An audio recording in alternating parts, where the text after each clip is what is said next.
In this lecture regarding the orbit, here is your list of terminology for you to know for the exam. We're going to focus on the globe and the cornea and the lens. There isn't a lot in that area that I want you to be aware of as far as identification purposes, but these three will be something that you should know. The optic nerve, of course, and posterior to the optic chiasm, the tracts. The muscles, I want you to mostly be able to identify the lateral and medial rectus and the superior and inferior rectus muscles. It's good for you to know the oblique muscles as well as the levator muscles, but you don't need to identify those for the exam. The lacrimal gland, and then the pathway, the nerves coming posterior from the globe and traveling to the chiasm, and then posteriorly from there they become the tracts. So on the left we have the globe of the eye, and the cornea is the most anterior portion. It's a clear layer that is sort of the protected area of the eye. And then posterior to that we have the lens, and the lens is the area that takes the light refractions and changes them into images. Then we have the gelatinous area of the eye where all the fluid is, and this is the area in MRI that you can tell whether it's a T1 or a T2 weighted image based on the fluid in the eye. We have the optic nerve coming out the back, and you can see that there's a subarachnoid space where you're going to see some fluid along the outer borders of that nerve. And then you have the meninges that surround that nerve. So remember, the optic nerve is the only cranial nerve that is surrounded by meninges. This image on the right, it's not important for you to note this for the exam, but it's just an interesting image, and it allows you to realize that the pathologies for the eyes can be very complex. Because we have the two globes here, the right globe and the left globe, and you can see how the eye is able to take some of the information and focus it into different areas in the brain. So for instance, if you take the peripheral vision, that's actually focused toward the middle part of the globe, which then tracks all the way through the optic nerve but crosses over to the opposite side of the brain as it goes back to the optic tracts. So, and then you have the optic radiations here in the back that go into the occipital lobe. So if you're looking at a peripheral vision problem on the right side or the right eye, you actually might be looking at pathology on the left side of the brain. But if you have medial vision problems on the right side of the eye, that actually crosses over to the lateral side of the globe and then follows the same sided path along the brain. So it actually goes around the right side of the brain back toward the right occipital lobe. So if you're looking at anything wrong with the medial portion of your vision, then that would actually be on the same side of the brain. So just things to keep in mind when you're looking at pathologies in the brain and images in the brain. These images are just to show you side by side the differences in the T2 and T1 weighted images in the brain, especially around the globe of the eye. It's very easy to tell that you're in a T2 weighted image here on the left because of the bright white in the globe of the eye, the liquid in the globe of the eye, whereas in the T1 weighted it's very dark. You're unable to make out the lens of the eye as easily on the T1 weighted images, whereas on the T2 the density is such that you can really see those, they stand out very well on the T2 weighted images. In both images, the optic nerve is a little bit darker than the surrounding tissue of the fat. Same here on the T1 weighted image. You can see the optic nerves, left optic nerve and the right optic nerve coming back toward the chiasm. There's the infundibulum. Here we're in a thicker slice, so we're not able to see the pituitary gland or the infundibulum as well. But you can see the internal carotid arteries on each side and the basilar artery here, just anterior to the pons. So I know I've mentioned this in other lectures, but you can appreciate that the pituitary gland and the infundibulum are just posterior to the optic chiasm. And then if you'll remember on the from your coronal pictures that the cavernous sinus is on either side of this pituitary gland, and so the nerves of 3, which is the oculomotor nerve, and 4, the trochlear nerve, and then the two nerves, 5, the first two branches of the 5th nerve, the trigeminal nerve, and the 6th nerve, the abducens nerve, all run through that cavernous sinus. And 3, 4, and 6 all work towards moving the muscles of the eyes. And so when there's any kind of pathology in the pituitary area, even in the sinuses that may encroach on that cavernous sinus, then you're going to have issues with the muscles of the eyes or with the optic nerve itself. So a macroadenoma is a large tumor of the pituitary, and it can push down in toward the sella region into the sinuses, or it can push up toward the optic tract.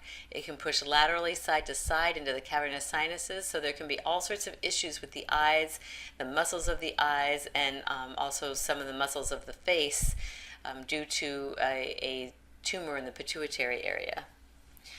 So the optic nerves, again, they're posterior to the globe and anterior to the chiasm. They're surrounded by meninges. The chiasm is superior to the pituitary gland here, and then anterior to the infundibulum. And the tracts go posterior to the chiasm. They go lateral around those cerebral peduncles, and then they course back toward the occipital lobes. We went over the cranial nerves already. 3, 4, and 6 control the muscles of the orbit, which is and they also course through the cavernous sinus. So that can be a problem if you have any diseases there within the pituitary gland or around the cavernous sinus area. The lens here is in the anterior portion of the eye, just posterior to the cornea. And then this is the globe. The optic nerve coursing posterior to that. You've got the medial rectus muscle here on the medial side, and the lateral rectus muscle. Make sure when you're putting this in, if you're identifying these on an exam, that this is the left lateral rectus muscle and the left medial rectus muscle, or you can say the lateral rectus muscle of the left eye and the medial rectus muscle of the left eye. Your choice how you want to word that. And then you have the globe, which is bright white on a T2 weighted image and dark on a T1 weighted image. The cornea, we went over that, and the lens is dark on T2 like it is here, and it's more like a gray on T1 weighted images. And the optic nerve is the largest cranial nerve, and it's surrounded by meninges. Here's a closer view of the muscles that control the movement of the eye. And this is a right lateral view. This top image is a right lateral view of the left orbit. So this little trochlea here that is controlling or helping to support the superior oblique muscle is on the medial aspect of that left orbit, and then you have the bony anatomy of the nose here.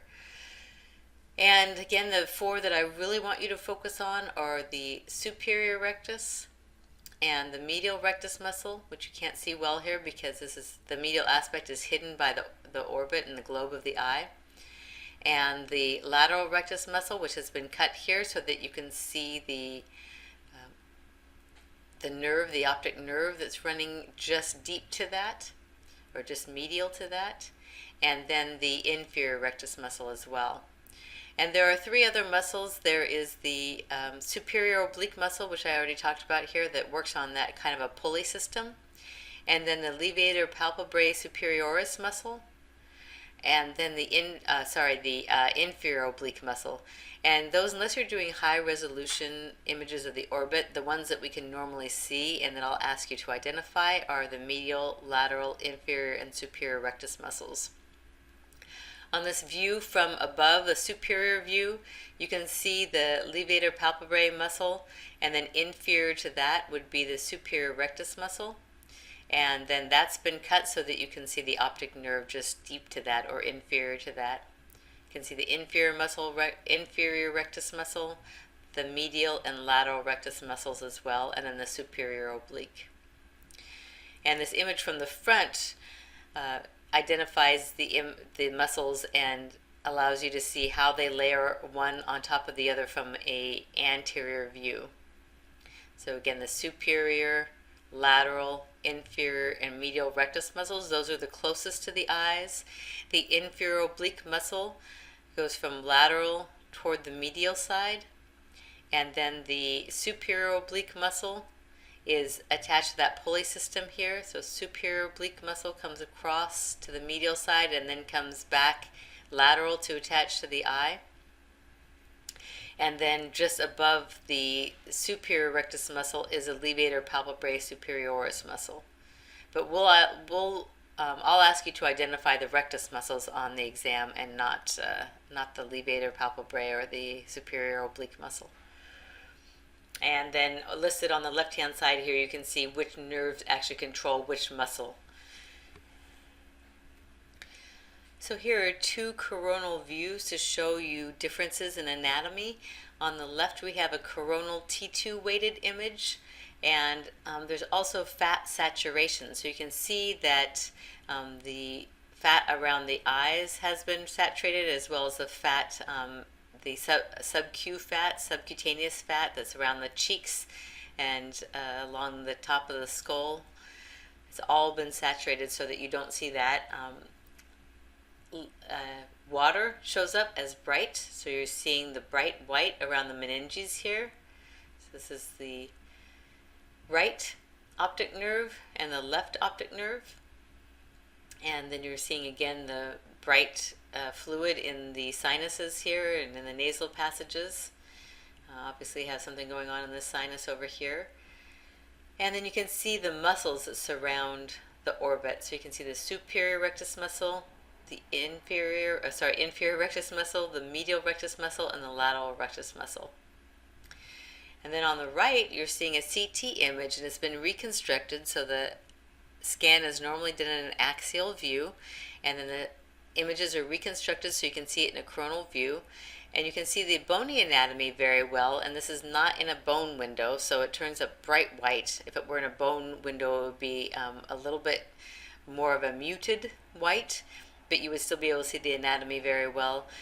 It's very easy to see when there are fractures around the orbit or fractures in the cheekbone when you do this kind of a scan. But here you're also able to see the superior, inferior, medial, and lateral rectus muscle of the left eye and of the right eye. And then you can see the optic nerve within it.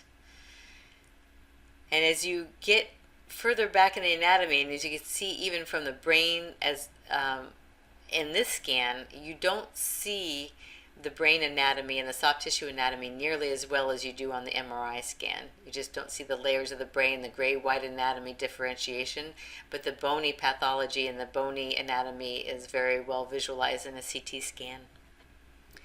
And the last little bit of anatomy I want to go over is the lacrimal gland.